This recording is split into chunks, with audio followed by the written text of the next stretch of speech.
The Golden Arches theory of conflict prevention originates from a 1996 New York Times article by Thomas Friedman.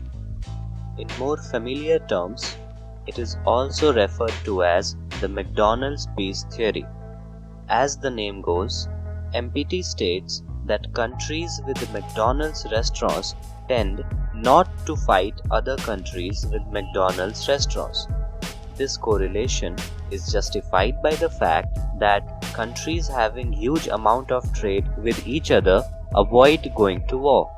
An obvious reason being a substantial cost of going to war. The second prominent factor is open trade between countries. Thus, this open trade between economically developed countries causes the economies to opt for an economically favorable option, thereby significantly minimizing the chances of conflict. Therefore, according to MPT, there shouldn't be any war at all. Around the globe, McDonald's is present in almost every country of the world and will eventually reach those where it hasn't reached until now. Interestingly, this theory proved to be right for a number of years from its formulation until, unfortunately, Georgia and Russia went to war with one another in summer of 2008. But nevertheless, the fact that we have only one exception to the rule is really amazing. Therefore, it won't be wrong to say that the presence of McDonald's is actually helpful in the attainment of peace. However, this achievement of peace shouldn't be exactly attributed to the mere presence of McDonald's. Correlation doesn't imply causation. Therefore, the presence of McDonald's doesn't necessarily cause peace.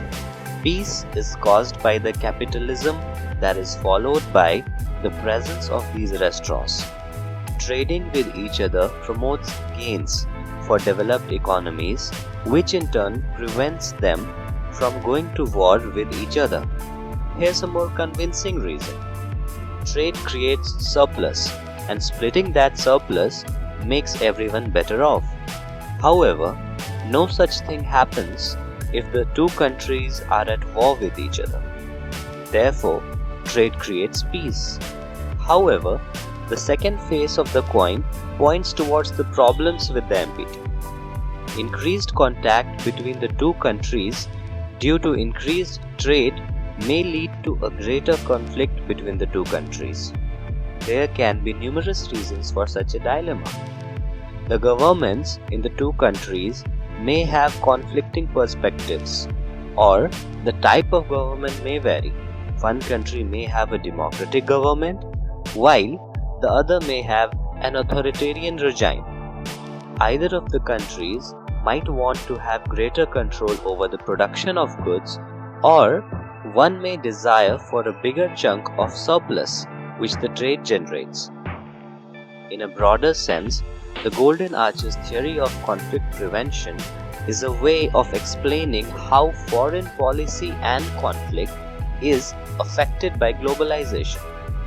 It also explains how open trade between economies having tremendous trade with each other is affected by numerous parameters as type of government, policy of states, etc. Mr. Friedman's theory, developed 2 decades back, hasn't proved to be fruitful, as war is back on the menu and McDonald's is no more the king of fast food. Friedman also updated his theory as Dell theory of conflicting prevention, stating that no two countries have the same global supply chain will fight each other. However, the updated version is also facing challenges. Turns out that we aren't exactly the kind of economic animals Mr. Friedman thinks we are, as war is endemic to our species.